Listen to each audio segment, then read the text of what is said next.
এদিকে এসো, এদিকে এসো। সব সব ঠিক আছে তো? তোমায় এভাবে কেউ দেখেনি তো? কেউ সন্দেহ করেনি তো? হ্যাঁ সন্দেহ? বলো। কেমন সন্দেহ? কি অঞ্জলি, তুমি কাঁদছো কেন? আর তোমার চোখগুলো এরকম বসে গেছে কেন? তুমি তুমি এত কাঁদছো কেন? কি হয়েছে? তুমি আমায় জিজ্ঞাসা করছো কি হয়েছে? তুমি জানো না কি হয়েছে? আমি কি করে জানবো কি হয়েছে? আমি তো এইমাত্র বাড়ি এলাম। রঞ্জন, তুমি পাগল হয়ে গেছো নাকি আমায় পাগল বানাচ্ছো?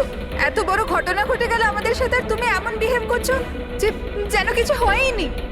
কি কি খেলা খেলছো তুমি? কি খেলা আরে আমি খেলছো কোনো তুমি? খেলা খেলছি না। কি তখন থেকে বলে চলেছো তুমি? রঞ্জন, কিছু ঘন্টা আগে তুমি তুমি খুন করেছো। কি? ওই লাশটা টুকরো করে ওই টুকরোগুলোকে পুকুরে ফেলে দিয়েছো আর আর তুমি এমন বিহেভ করছো যেন কিছু হয়নি। মনে করো তুমি কেন এমন বিহেভ করছো? অঞ্জলি, তোমার কি হয়েছে? কিছু নেশা টেশা করেছো নাকি তুমি? হ্যাঁ, পাগলের মতো কথা বলছো। আরে কি খুন, কি মার্ডার, কি কি এক মিনিট, এসব? এক what minute. Is wrong with you? এক মিনিট, তোমার জামায় রক্ত, তোমার জামায় তো রক্ত আর আর আর মাথায়, তোমার মাথায় তো চোট লেগেছিল। আর এইসব তুমি জামা কোথায় চেঞ্জ করলে? কোথায় গেল এই সব কিছু? কত রক্ত পাগল হয়ে লেগেছিল। গেছো তুমি? আজ সকালে এই জামাটা পরেই তো গিয়েছিলাম অফিসে। এখন টায়ার্ড হয়ে এত রাতে অফিস থেকে বাড়ি এসেছি, টেনশনে রয়েছে, তুমি উল্টোপাল্টা বলে যাচ্ছ, ইরিটেট করছো আমাকে। আর এইসব কি গল্প তৈরি করছো খুন টুনের? হ্যাঁ, রঞ্জন, রঞ্জন ভালো করে মনে করো। হ্যাঁ, তুমি আমায় কল করেছিলে আর তুমি খুব ঘাবড়েছিলে। রঞ্জন, তুমি তুমি তুমি কাঁদছো কেন? সব ঠিক আছে তো? তখনই তুমি নিচে আসতে বলে আর সাথে টুল বক্স আর পরিষ্কার করার কাপড়ও নিয়ে যেতে বলেছিলে। অঞ্জলি। রঞ্জন, এটা কি করে হলো? এত রক্ত, এই চোট, আর আর তুমি এই সব জিনিস কেন আমাকে আনতে বললে? অফিস থেকে গাড়ি করে বাড়ি আসছিলাম তো রাস্তায় একটা মেয়ে আমার থেকে লিফট চাইলো। আমি ওর সাহায্য করতে গেলাম তো আমার উপর হামলা করে দিল, আমার উপর। আর আর আমি নিজেকে বাঁচানোর জন্য আমি ওর খুন করে দিয়েছি। অঞ্জলি, আমাদের এই লাশটাকে কোথাও একটা লুকাতেই হবে। ওই লাশটা আমরা শহরের বাইরে একটা পুকুরের কাছে নিয়ে গেলাম।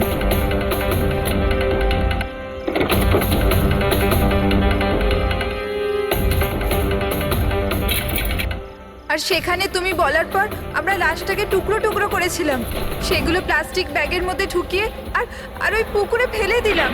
আর তারপরে তুমি আমায় বাড়িতে ড্রপ করে দিলে আর তুমি বলেছিলে যে তুমি একটু পরেই বাড়ি চলে আসবে। তুমি আমায় এটা বলতে চাইছো যে যাকে আমি চিনতামই না আমি তার খুন করে দিয়েছি? হয় তুমি স্বপ্ন দেখছো, নয়তো তোমার মাথায় কিছু একটা চলছে, সেটা আমি জানি না। আর যদি তোমার কথায় একটুও সত্যতা থাকে, can you prove it? I will.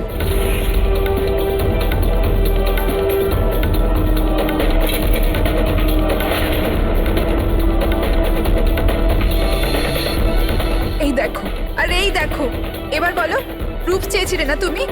এই দেখো প্রুফ। এবার বলো, এই জামাগুলোতে রক্ত কোথা থেকে এলো? এমনটা নয় তো যে এগুলো তুমিই করেছো আর তুমি আমাকে ফাঁসানোর চেষ্টা করছো? আচ্ছা, এবার আমি বুঝতে পেরেছি। তোমরা সবাই মিলে আমার সাথে ইয়ার্কি মারছো না তো? ওখানে অফিসেও আমার কলিগেরা এক মাস ধরে উল্টো পাল্টা বলেই চলেছে যে আমি তোকে ওখানে দেখেছি, আমি তোকে এখানে দেখেছি। আর আমি বলে বলে হাঁপিয়ে যাচ্ছি যে আমি ওখানে ছিলামই না। কিন্তু এখন যেটা তুমি করছো না, এটা কিন্তু ভুল করছো। এইসব একটা ইন্টেলিজেন্স চক্রান্ত, যেটা তুমি প্ল্যান করেছো। তুমি খুন করেছো অঞ্জলি, আর তুমি এটাতে আমাকে ফাঁসাতে চাও।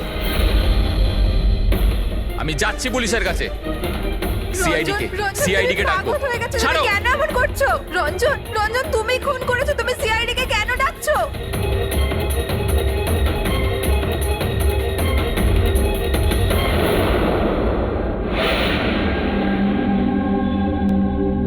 তার মানে আপনি বলতে চাইছেন যে আপনি আপনার স্বামী মানে এনার সাথে মিলে একটা মেয়ের লাশ এই শহরের বাইরে মানে একটা লেকে ফেলেছেন? হ্যাঁ স্যার, আমি এটাই বলছি। আর এই সব কিছু আমি ওর বলাতেই করেছি। কিন্তু আপনার স্বামী তো বলছেন ইনি কিছু জানেনই না। ইনফ্যাক্ট উনি আমাদের এখানে ডেকেছেন। স্যার, এই মহিলা সব উল্টোপাল্টা বলছে, আমাকে ফাঁসানোর চক্রান্ত হচ্ছে আর এও তাতে জড়িত।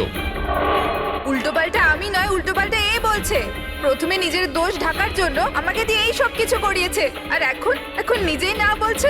স্যার, আমি আপনাকে সত্যি কথা বলছি। আমি বলেছিলাম না যে আমার হ্যাঁ, ওই একই রকম দেখতে লোকের কথা। যে আপনার বন্ধু অ্যালেক্সরা আপনার মতো দেখতে লোকের সঙ্গে দেখা করছে, কিন্তু এটা মনে হচ্ছে না যে আপনার এই গল্পটা সত্যি কম আর কাল্পনিক বেশি লাগছে। স্যার এই লোকটা আপনাদের মিথ্যে বলছে, আমি সত্যি বলছি। ইনফ্যাক্ট আপনারা তো জানেনও না যে কি হয়েছিল। এমন কি হয়েছিল? স্যার রঞ্জন আমাকে টুল বক্স আর একটা কাপড় নিয়ে নিচে পার্কিং এ ডেকেছিল, আর ওখানেও আমাকে বললো যে ও একটা মেয়েকে খুন করে ফেলেছে। সেখানে আমরা লাশের টুকরো করে জলে ফেলে দিয়েছিলাম। স্যার প্লিজ আমায় বিশ্বাস করুন স্যার, একই রকম দেখতে একটা লোক এরকম করছে, আর না হলে সবাই মিলে চক্রান্ত করছে যেটাতে আমাকে ফাঁসানো হচ্ছে। এক মিনিট, এক সময়ের জন্য চুপ থাকুন, আর আপনি আপনার গাড়ির চাবিটা দিন এক্ষুনি, এই মুহূর্তে। আর এখান থেকে লিখে যাব। একবার এই এভিডেন্সগুলো ফরেন্সিক ল্যাবে যাক, তাহলেই আমরা জেনে যাব যে আপনাদের দুজনের মধ্যে কে সত্যি বলছে আর কে মিথ্যে বলছে।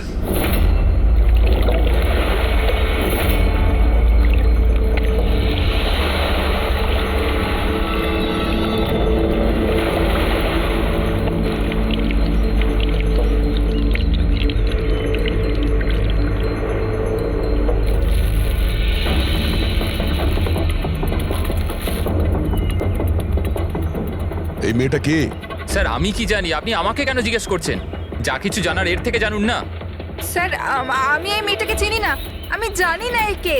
আমি একে মারিনি স্যার, আমি তো ওই সময় শুধু এই লোকটার হেল্প করছিলাম। আমি অনেক রাত অবধি অফিসে ছিলাম স্যার, আপনি চাইলে সিসিটিভি ফুটেজ দেখতে পারেন। চিনের নিচে দেখো, থুতির নিচে স্টিচেস আছে না, আর সেগুলো খুব বেশি পুরনো নয়, মনে হচ্ছে কিছুদিন আগেই ও আঘাত পেয়েছে। পুরবি কোনো না কোনো ক্লিনিক বা হসপিটালে স্টিচগুলো করা হয়েছিল, সেখান থেকে এই মেয়েটার ব্যাপারে জানা যেতে পারে।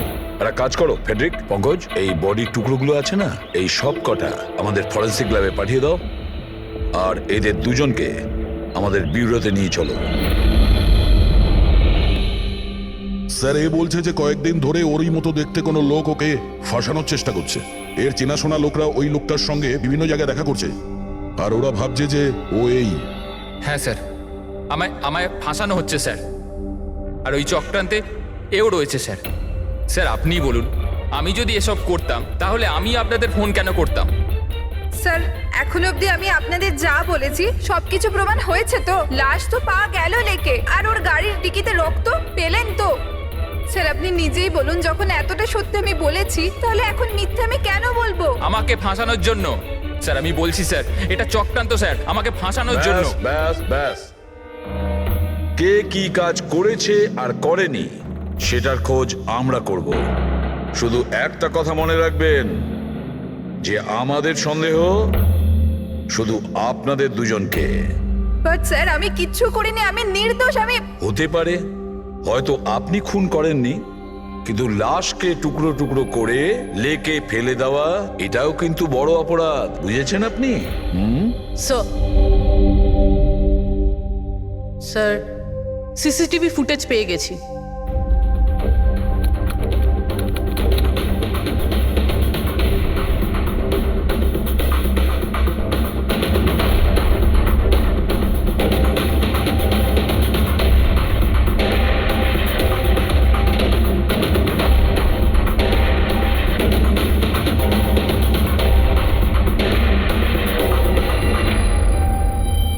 এ তো খালি।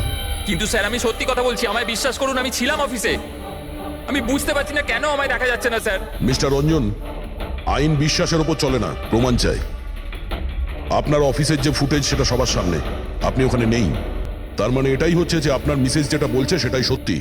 না না স্যার, আমি সত্যি কথা বলছি স্যার, আমি অফিসেই ছিলাম। আমি বুঝতে পারছি না যেটা কিভাবে হলো। হ্যাঁ, কিন্তু আপনার অফিস ফাঁকা দেখাচ্ছে কেন? স্যার রঞ্জন এই কোম্পানির সিইও, এই ফ্লোরে শুধু ওই থাকে, ও ছাড়া একজন পিয়নও আছে, সে সেদিনকে ছুটিতে ছিল। আচ্ছা, রঞ্জন বাবু ঠিক ওই দিনেই আপনার পিয়ন অ্যাবসেন্ট কেন? স্যার আমি সত্যি বলছি স্যার, আমি অফিসে ছিলাম। মিস্টার রঞ্জন, নিজেকে নিরপরাধী প্রমাণ করবার জন্য কোনো রকম প্রমাণ আপনার কাছে নেই, বুঝেছেন? আরে কুন্দন, ভালো হয়েছে তুই এসে গেছিস ভাই। এরা বলছে যে আমি কারো খুন করেছি। আরে আমি কাউকে কিভাবে মারতে পারি বল না, বোঝা না ভাই। এ করতে পারে না স্যার। স্যার এর জীবনে একটা মাছি পর্যন্ত মারেনি। হ্যাঁ এটা ঠিক যে ও মাঝে মাঝে খুব রেগে যায়, রাগকে কন্ট্রোল করতে পারে না। হ্যাঁ স্যার, অনেক দিন ধরে চিকিৎসা চলছে ওর, ওষুধপত্রও খান রঞ্জন দাদা, কিন্তু কখনো কখনো যদি ওষুধ খেতে ভুলে যায় তাহলে নিজেকে সামলাতে পারেন না। এই কথাটা তুমি আমাদের কেন বলনি? স্যার আমি ওই শুধু আপনাকে নয়, কাউকেই হয়তো বলেনি কথা। আমার ক্ষমতা চলতো তো তার এই বিয়েটা হতেই দিতাম না। আমি তো আমার মেয়ের কাছে হেরে বসে আছি। এই লোকটা তো একটা সাইকো সাইকো। এই রঞ্জন একজন মানসিক রোগী।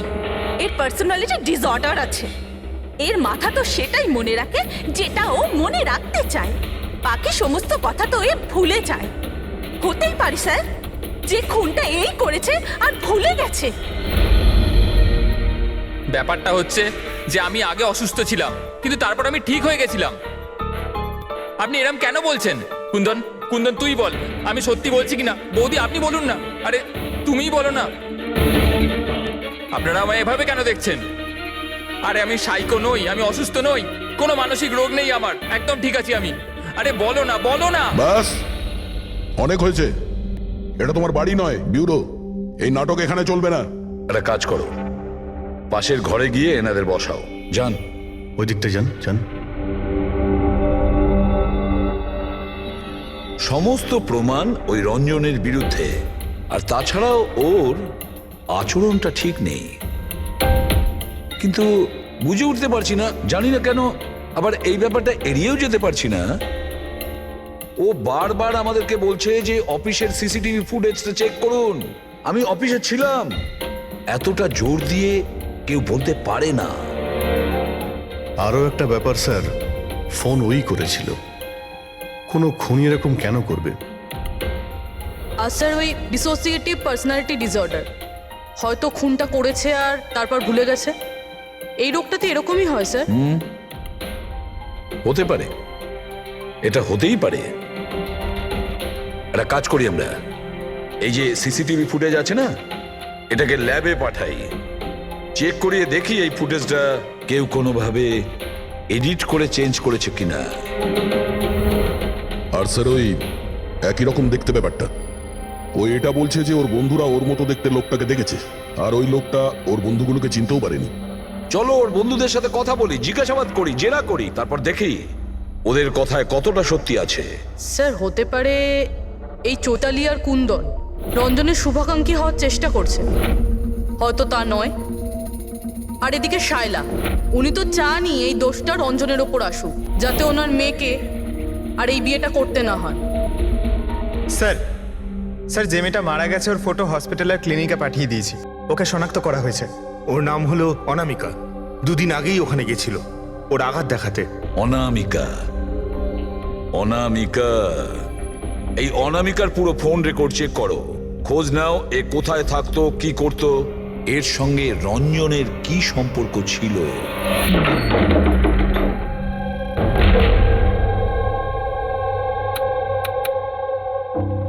স্যার অনামিকা হসপিটালে এই অ্যাড্রেসটাই দিয়েছিল। এবার কি করি? দেখা যাক, কোনো প্রমাণ নিশ্চয়ই পাবো। একটু আশেপাশে দেখো কোনো প্রতিবেশী আছে কিনা।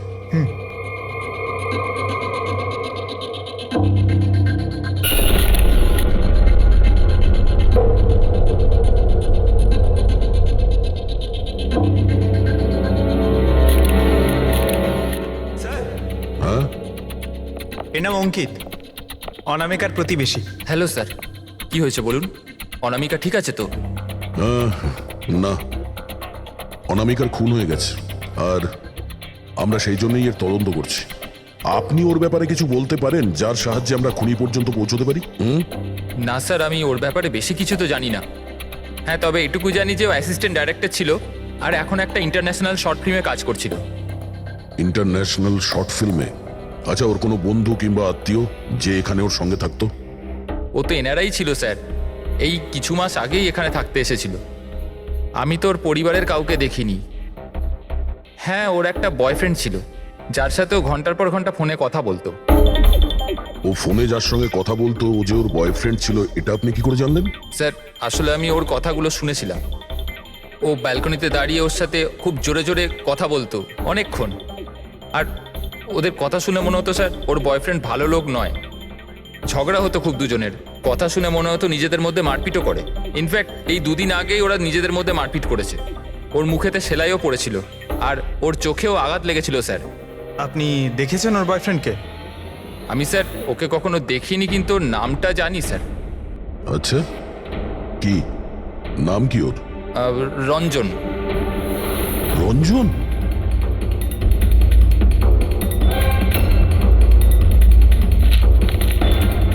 স্যার, হ্যাঁ, এই দেখুন, এই অনামিকার পাসপোর্টে এই বার্সেলোনার ভিসা লাগানো রয়েছে। বার্সেলোনা? এ কি স্পেনে যেতে চাইছিল নাকি?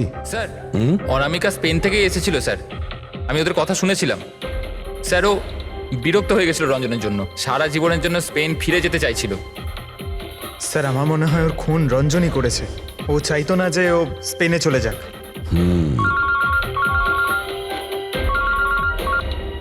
হ্যালো, স্যার অনামিকার ফোন রেকর্ডস পাওয়া গেছে। একটা নাম্বারে যেটাতে ও সবচেয়ে বেশি কথা বলতো সেটা রঞ্জনের কোম্পানির নামে রেজিস্টার্ড আছে।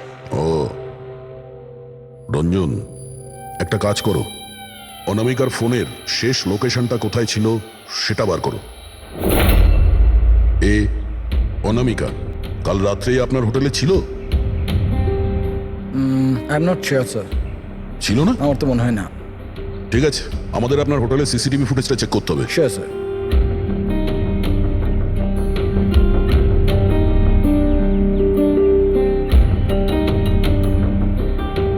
এই তো অনামিকা।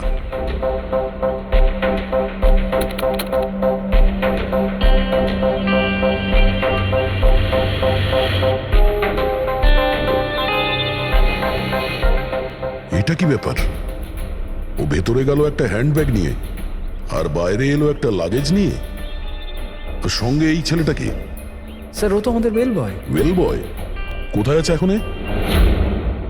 কাল রাত্রে তুমি যখন ওই মেয়েটার লাগেজ নিয়ে বাইরে যাচ্ছিলে তখন ওর জন্য কেউ অপেক্ষা করছিল বাইরে? হ্যাঁ স্যার, একজন লোক তো ছিল, ওর জন্য ওয়েট করছিল। কে ছিল? লম্বা রোগা করে একজন ছিল। লম্বা রোগা করে? এ ছিল ওই লোকটা? স্যার মনে হচ্ছে তো এরকমই ছিল। দেখে তাই মনে হচ্ছিল মানে? স্যার ও দূরে দাঁড়িয়ে ছিল, তাই আমি ঠিকমতো দেখতে পাইনি। ও, তার মানে এই রঞ্জন, ও আমাদের মিথ্যে কথা বলেছে। ও অনামিকাকে আগে থেকেই চিনতো, আর শেষবার অনামিকা ওর সাথেই ছিল। রঞ্জন বলছে যে আপনারা ওকে আলাদা আলাদা জায়গাতে দেখেছিলেন, কিন্তু ও বলছে ও ওখানে ছিলই না। ব্যাপারটা কি বলুন তো? স্যার আমি একদিন কফি শপে কফি খাচ্ছিলাম, আমি দেখলাম যে রঞ্জন বাইরে কারোর সাথে কথা বলছে। রঞ্জন, রঞ্জন, এই রঞ্জন! স্যার আমি যখন ওকে ডাকলাম ও জানি না কেন আমার কথা না শুনে অন্যদিকে চলে গেল। রঞ্জন! কিন্তু স্যার যখন আমি এই ব্যাপারে ওর সঙ্গে কথা বললাম তখন ও বললো যে ওখানে ছিলই না। আমি জানি না ওখানে মিথ্যে কথা বললো। আর লীলা দেবী, আপনি ওকে আপনি কোথায় দেখেছিলেন? কান্দিওয়ালাতে একটা জুয়েলারি শপে। ওর সঙ্গে একটা মেয়েও ছিল। রঞ্জন, রঞ্জন! আচ্ছা, এই মেয়েটা ছিল কি? হ্যাঁ স্যার, এই মেয়েটাই ছিল। কিন্তু যখন ওর সঙ্গে আমি ফোনে কথা বললাম, বলতে শুরু করলো আমি তো ওখানে ছিলামই না। আর তোমার সঙ্গে কি এটাই ঘটেছে? হ্যাঁ স্যার, ও বাজারেতে আমার সামনে দিয়ে যাচ্ছিল, আমি ওকে হাত দেখালাম, হাই বললাম, মদন রে, কিন্তু ও সরাসরি আমায় ইগনোর করলো, অটোতে বসলো, চলে গেল। এদিকে দেখ ভাই, আমি রঞ্জন, রঞ্জন! ঠিক আছে, thank you very much. Sir এদের কথা শুনে মনে হচ্ছে রঞ্জন ইচ্ছে করে ওদের সামনে এসেছিল আর এরকম বিহেভিয়ার করেছেন। কিন্তু অভিজিৎ, কি কারণ হতে পারে? এরকম ব্যবহার কেন রঞ্জন করেছিল? না না না না, কিছু না কিছু গোলমাল তো নিশ্চয়ই আছে অভিজিৎ। যেখানে যেখানে এরা রঞ্জনকে দেখেছে না, দেখি ওখানে কোনো সিসিটিভি ফুটেজ পাওয়া যায় কিনা।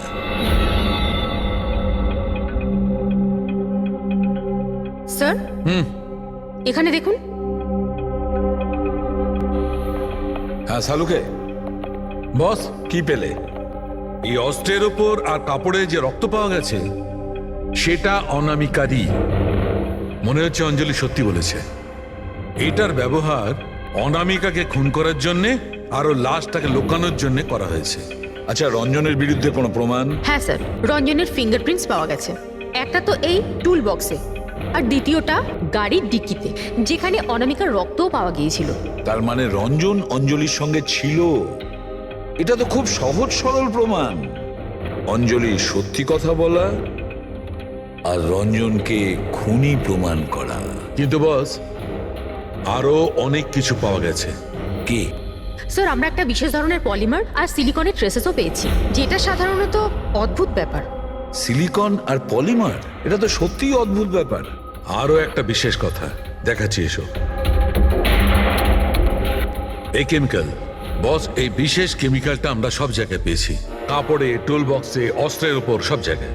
আর এটা ছাড়া এই দেখো, এই কিছু সায়ানাইড, কিছুটা ক্লোরাইড, এইসব কেমিক্যাল। সবচেয়ে বড় কথা হচ্ছে, এই যতগুলো কেমিক্যাল আছে এই সিচুয়েশনে এখানে এগুলো থাকাই উচিত নয়। রঞ্জন, এই রঞ্জনের স্বাধীন থাকা চলবে না। রঞ্জনের একা থাকা খুবই বিপজ্জনক। অনামিকার প্রতিবেশীরা বলছে যে তুমি অনামিকার বয়ফ্রেন্ড। না স্যার, কিন্তু তুমি ওকে অনেক মারধরও করতে। না না, এটা একদম মিথ্যে স্যার, ভুল কথা এগুলো।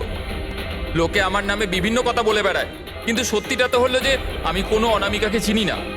আচ্ছা, এই তোমার ক্রেডিট কার্ডের বিলস, এগুলো তো চেনো না? এই দেখো, এই অনামিকার বার্সেলোনার ফ্লাইটের টিকিট তোমার ক্রেডিট কার্ড থেকে কেনা হয়েছে। আর ও যে নাম্বারটায় ঘন্টার পর ঘন্টা কথা বলতো সেটা তোমার কোম্পানির নামে রেজিস্টার করা আছে। আর সব থেকে বড় কথা, তোমার গাড়ির ডিকিতে অনামিকার রক্তের ছাপ পাওয়া গেছে।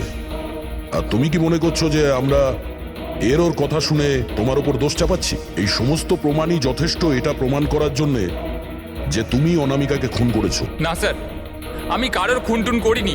আর স্যার, এই ক্রেডিট কার্ড, স্যার আমার কাছে তো অনেক ক্রেডিট কার্ড আছে স্যার। আর স্যার, আমি আজ অব্দি আমার ক্রেডিট কার্ড দিয়ে কখনো বার্সেলোনার টিকিট বুক করিনি। তাহলে উল্টোপাল্টা কথা বলা বন্ধ করো রঞ্জন। অনামিকা তোমার গার্লফ্রেন্ড ছিল আর তোমার জন্য বিপদ হয়ে দাঁড়িয়েছিল, আর ওর হাত থেকে মুক্তি পাওয়ার জন্য তুমি ওকে খুন করে দিলে। আর শুধু খুন করলে না, তার সাথে আমাকেও ফাঁসিয়ে দিলে। না, আমি এরম করিনি অঞ্জলি, আমার কথাটা বোঝার চেষ্টা করো তুমি। বৌদি, মানছি যে সমস্ত প্রমাণ এটাই ইঙ্গিত করছে যে রঞ্জনী খুনটা করেছে, কিন্তু কিছু প্রমাণিত হয়নি এখনো। আপনারা প্লিজ আমাদের কাজ করতে দিন। দেখো রঞ্জন,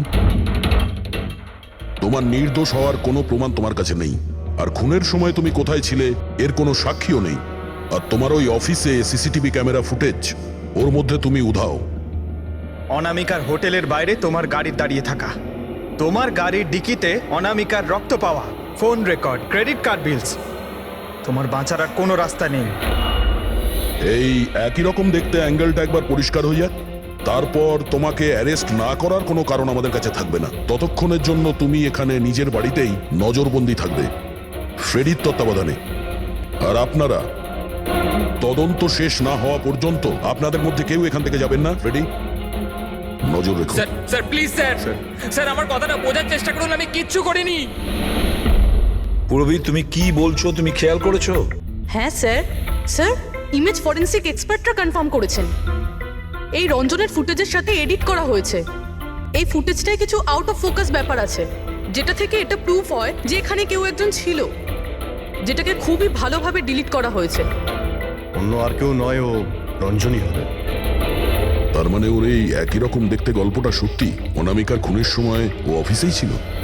তাহলে ওর খুন কি করে করবে? একটাই লোক একই সময়ে দু জায়গায় কি করে হতে পারে? স্যার, স্যার সেই সব সিসিটিভি ফুটেজ পেয়ে গেছি যেখানে রঞ্জনের বন্ধুরা রঞ্জনকে দেখেছিল। কফি শপ, জুয়েলারি শপ আর মার্কেটে। দরজা খোলো, বাইরে বেরোতে দাও। আরে কেন আমাকে আটকে রেখেছো? খোলো, আমি বলছি খুলে দাও। এটা কি হচ্ছে? ওর আবার আগের মতো অবস্থায় নেই তো? খোলো। সে কি? তাহলে তো ওনাকে কাবুতে আনার নিশ্চয়ই কোনো উপায় থাকবে। শুধু একটাই ওষুধ আছে, ঘুমের ইনজেকশন। খোলো, আমি বলছি দরজাটা খোলো। আরে এইভাবে কেউ কাউকে আটকে রাখে নাকি? আমার তো খুব ভয় লাগছে। আমি দরজা ভেঙে মাথা খারাপ হয়ে গেলে আবার কিছু করে নেবে না তো? সব এক একটা রত্ন এখানে, দরজাটা খোলো। আমি দেখছি। আরে কেন আটকে রেখেছো আমায়?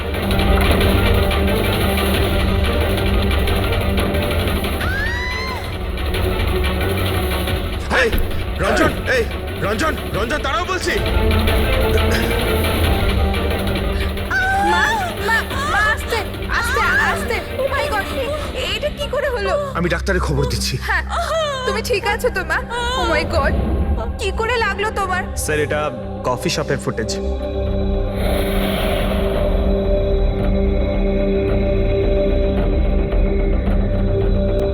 স্যার এবার জুয়েলারি শপ।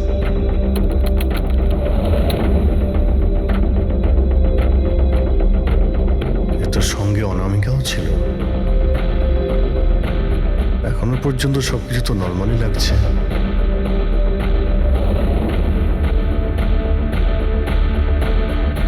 স্যার এবার মার্কেট প্লেস।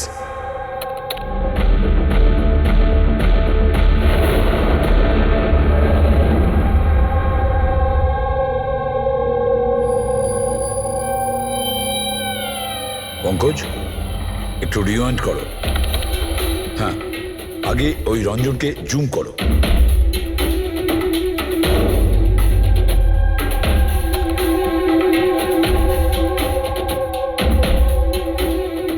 এই দেখো, এর হাঁটা চল একটু আলাদা। ও অন্য ধরনের জুতো পরে রয়েছে।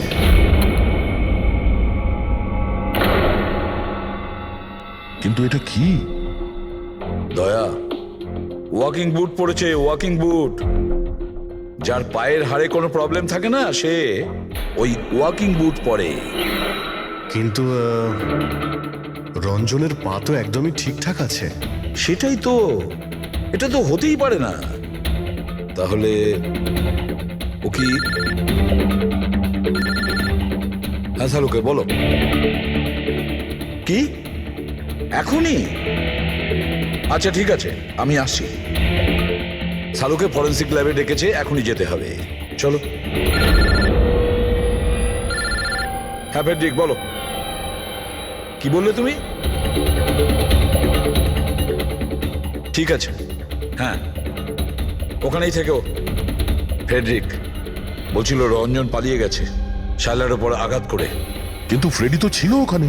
সেটাই তো। একটা কাজ করো দাদা, তুমি আর পঙ্কজ ওখানে চলে যাও, আমরা ফরেন্সিক ল্যাবে যাচ্ছি। আচ্ছা সালুকে, তুমি রঞ্জনকে গ্রেপ্তার করতে বারণ করেছিলে, ব্যাস ও তো ওদেরকে আঘাত করে পালিয়ে গেছে। আর তুমি এখানে এসব কি করছো? এখানে এখানে এরকম মিউজিয়াম সাজিয়েছো কেন? মিউজিয়াম নয় বস, তাহলে? এটা হচ্ছে সেই ধাঁধাটার জবাব যেটা আমরা সলভ করতে পারিনি। হ্যাঁ, রঞ্জন পালিয়ে যাওয়াতে আমার খুব আফসোস হয়েছে, কিন্তু আই এম শিওর তোমরা ওকে ঠিক ধরে ফেলবে। তোমাদের মনে আছে ওই যে কেমিক্যালটা আমরা ক্রাইম স্পটে পেয়েছিলাম? তো তার সঙ্গে ওর কি সম্পর্ক? সেটা আমি আপনাদেরকে বলছি। আপনি কে? এ হচ্ছে জগৎ। এক মিনিট, সবকিছু বুঝতে পারবে বস। বেহুল, হাই স্যার। এবার এর সঙ্গে আবার এই কেসের কি সম্পর্ক? আপনারা ওর সাথে একটু মন দিয়ে কথা বলুন, দেখুন সবকিছু জানতে পারবেন। এটা বলুন তো যে আপনি কে, আর এই কেসের সঙ্গে আপনার কি সম্পর্ক? এক মিনিট। এনার চোখগুলো দেখে তো কেমন যেন একটা মনে হচ্ছে। শুধু চোখই নয়, এনার তো পুরো মুখের মধ্যেই কিছু গোলমাল আছে অভিজিৎ, ফেসের ওপরে গোলমাল আছে।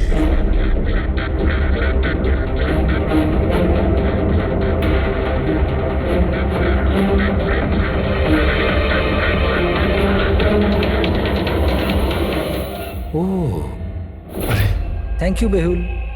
এটা কি? আমি বলছি বস, ওই কেমিক্যালস যেটা ক্রাইম স্পটে পাওয়া গেছিল, আসলে ওই কেমিক্যালটা এই ধরনের মাস্ক আর নকল রক্ত তৈরি করতে কাজে লাগে। বিশেষ করে এই সিলিকন মাস্ক, যেটা ওই সিনেমাতে ব্যবহার হয়। সব থেকে বড় ব্যাপার হচ্ছে এর মধ্যে চোখের পাতা থাকে না, আর চোখের জন্য এখানে গর্ত একটা থাকে আসল মুখের মতো, যাতে যে এটা পড়বে তার আসল চোখটা এই গর্ত থেকে বেরিয়ে এসে যাতেও দেখতে পায়। আর স্যার, এটাকে বানানো কিন্তু অত সহজ নয়। হাই কোয়ালিটির সিলিকন আর পারদর্শী লোকই এটা বানাতে পারে। লেটেস্ট টেকনিকের জন্য স্যার, এটা যে পড়বে তার যে মুখের ভাব, সেটাই মাস্কে ফুটে উঠবে। এর থেকে তো একটা কথা পরিষ্কার অভিজিৎ, কেউ রঞ্জনের মতো দেখতে হুবহু একটা মুখোশ বানিয়েছে, একটা মাস্ক বানিয়েছে। রঞ্জনের মতো হাইটের কেউ ওরই মুখের মতো কোনো মাস্ক বানিয়েছিল আর লোকেদের বোকা বানাচ্ছিল। হ্যাঁ, আর সেই জন্যই সবাইকেও দূর থেকে দেখা দিয়েছিল, কারণ যদি কাছে আসতো তাহলে সবাই বুঝে যেত ও কোনো মাস্ক পরে আছে। আর স্যার অঞ্জলি, ও তোর সাথেই ছিল, ওর সাথে কথাও হয়েছে, ওর সাথে লাশটা লুকোনোর চেষ্টা করেছে। ওর মুখে রক্তও লেগেছিল, আর ওখানে লাশগুলোকে কাটছিল আর লুকিয়ে রাখার চেষ্টাও করেছিল, তাই হয়তো তাড়াহুড়োতে কোনো খেয়ালই করেনি। আর তাছাড়াও এই যে একই রকম দেখতে না, নিশ্চয়ই ওর পায়ের হাড়ে কোনো প্রবলেম ছিল, তাই ও ওয়াকিং বুট পরেছিল। আর এই মাস্ক তৈরি করাও এত সহজ নয়। স্যার, এই মাস্ক ফিল্ম প্রজেক্টেই কাজে লাগে। ও হ্যাঁ, তবে এটুকু জানি যে ও অ্যাসিস্ট্যান্ট ডাইরেক্টর ছিল আর এখন একটা ইন্টারন্যাশনাল শর্ট ফিল্মে কাজ করছিল। স্যার, দয়া বলছিল যে অনামিকা ও নাকি কোন ইন্টারন্যাশনাল শর্ট ফিল্মে কাজ করছিল। ওর পক্ষে এগুলো করা তো খুবই সহজ। তার মানে ও রঞ্জনের গার্লফ্রেন্ড ছিল না, ওকে নিজেরই খুনে ফাঁসানোর চেষ্টা করেছিল। সেই জন্যই ও বেলবয়কে গাড়ি অব্দি নিয়ে গিয়েছিল। স্যার নিজের প্রতিবেশীর সামনে রঞ্জনের সাথে ফোনে কথা বলার নাটক করেছিল। মানলাম অভিজিৎ, আমি মানলাম, কিন্তু কেউ নিজের মৃত্যুর ষড়যন্ত্র নিজে কেন করবে? মানে আমি বলতে চাইছি, অনামিকা তার নিজের মৃত্যু কেন নিজে ডেকে আনবে? না না না না, কিছু তো একটা গোলমাল আছেই। কেউ তো একজন আছে যে অনামিকাকে শিখণ্ডি খাড়া করেছে, আর সেই পুরো কেসটার মাস্টার মাইন্ড, বুঝেছো? আপনাদের মাথা খারাপ আছে? ফ্রেডি ইনজেকশন নেওয়ার জন্য ভেতরে গেছে আর তোমরা ওই লোকটাকে ছেড়ে দিলে। আমরা তোকে পালাতে দিইনি, আমরা কি দরজা খোলার কি দরকার ছিল? ওই লোকটা যে মানসিক অবস্থা নিয়ে এখান থেকে পালিয়ে গেছে, কে জানে কার সাথে কি করে দেবে। শায়লা দেবীর ওপর হামলা করেই দিয়েছে। স্যার, একটা কথা বুঝতে পারলাম না, ওরা তোমাদের দুজনের সামনে থেকে পালালো আর তোমরা ধরতে পারলে না ওদের? স্যার, আমরা খুব ভয় পেয়ে গেছিলাম, আর সব কিছু এত তাড়াতাড়ি হলো। স্যার, আমরা যদি মাঝখানে আসতাম তাহলে আমাদের উপরও তো হামলা করতে পারতো না স্যার। হ্যাঁ, যেমন ভাবে আন্টিকে হামলা করেছিল আমাদেরও করতে তাহলে। হ্যাঁ, এক মিনিট, শায়লা দেবীর ওপর হামলা? কিন্তু কিভাবে? ওর কাছে অস্ত্র কি করে এলো? এখানে তো কোনো অস্ত্র ছিল না, আমরা সমস্ত অস্ত্র সরিয়ে দিয়েছিলাম। হ্যাঁ হ্যাঁ স্যার, শুধু ঘরে কেন, কিচেনেও সবজি কাটার কোনো ছুরি পর্যন্ত নেই।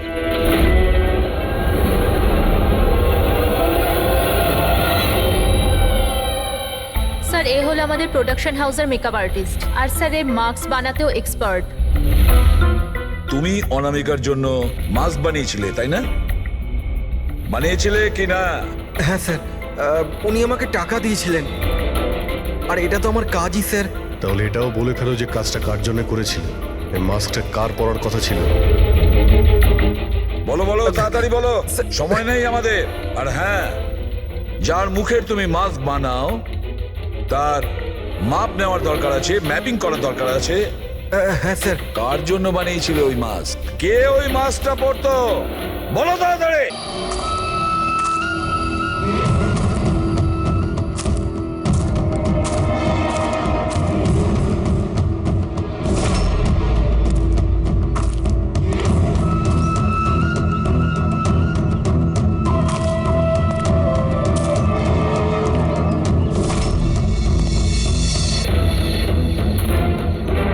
কে তুমি? হ্যাঁ, কে তুমি? কি চাও? কেন আমাকে বেঁধে রেখেছো? আমার তো মনে হয়েছিল আমাকে দেখে তুমি খুব খুশি হবে, কারণ আমিই তো হচ্ছি সে যাকে তুমি খুঁজে চলেছ। তোমারই আর এক রূপ। রূপ? কিন্তু তোমার মুখ তো আমার সাথে মেলে না। কারণ এটাই, আমি তোমার মতন মুখের মাস্ক পরে নেই এখন, না হলে তুমি আমাকে চিনতে পারতে না যে আসল তুমি না আমি। আর একটা কথা, আমি তোমার আওয়াজে কথাও বলতে পারি। কিন্তু তুমি এমন কেন করছো? যাতে অনামিকার খুনের জন্য তোমার জেল হয়ে যায়। কিন্তু আমার তোমার সাথে কি শত্রুতা? আমি তো তোমাকে চিনি অবধি না। ওসব জেনে তুমি কি করবে? এখন তো শুধু এটুকুনি জেনে রাখো যে আমার এত পরিশ্রমে সিআইডির লোকেরা জল ঢেলে দিয়েছে, আর আমার কাছে শুধুমাত্র এখন একটাই রাস্তা বাকি আছে, যে তোমাকে আমি মেরে ফেলবো। না! সিআইডি, তোমরা এখানে কি করে? তোমাকে ফলো করতে করতে এখানে পৌঁছেছি। ওই মেকআপ ম্যান সবকিছু বলে দিয়েছে তোমার ব্যাপারে। খুব ভুল করেছো তোমরা এখানে এসে। রঞ্জনকে তো আমি কিছুতেই ছাড়তে পারবো না, কারণ আমি ওকে মারবার জন্য কন্ট্যাক্ট নিয়েছি। কিন্তু এখন তোমরা ওর সঙ্গে মরবে।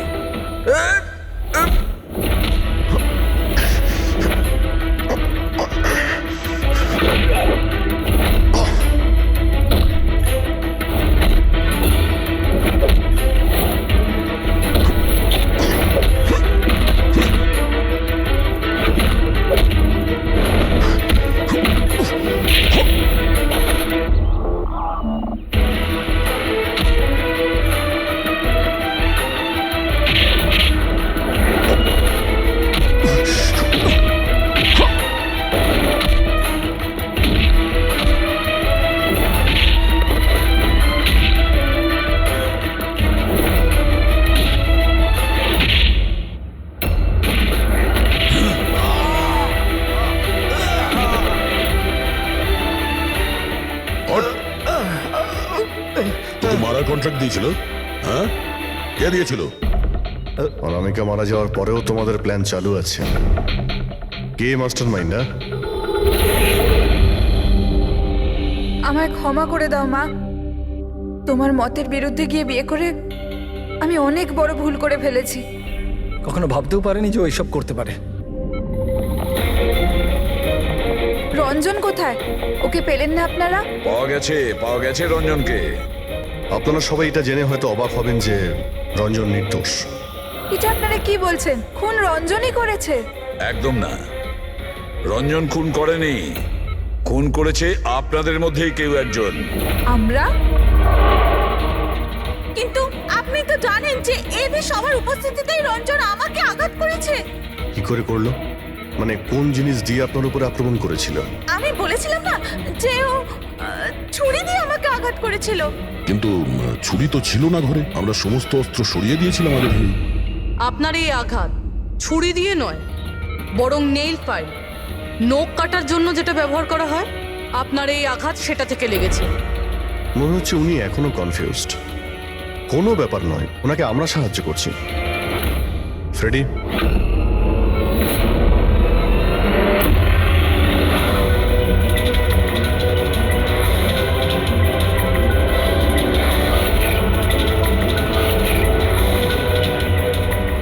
শাইলা ম্যাডাম, আমরা জানতে পেরে গেছিলাম অনামিকার প্রতিবেশী অঙ্কিত এসবের সঙ্গে যুক্ত।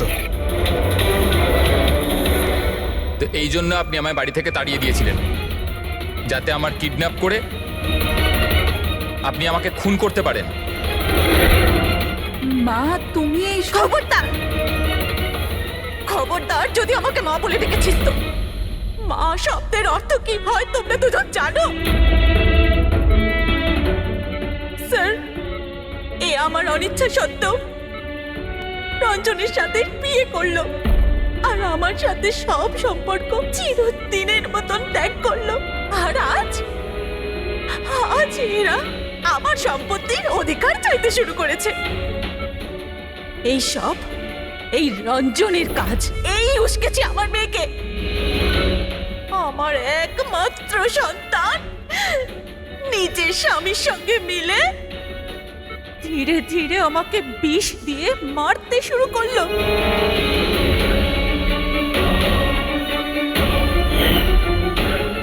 দুভোটা তাড়াতাড়ি করো অঞ্জলি, এটা নিয়ে গিয়ে মায়ের ঘরে রেখে দাও, যাও।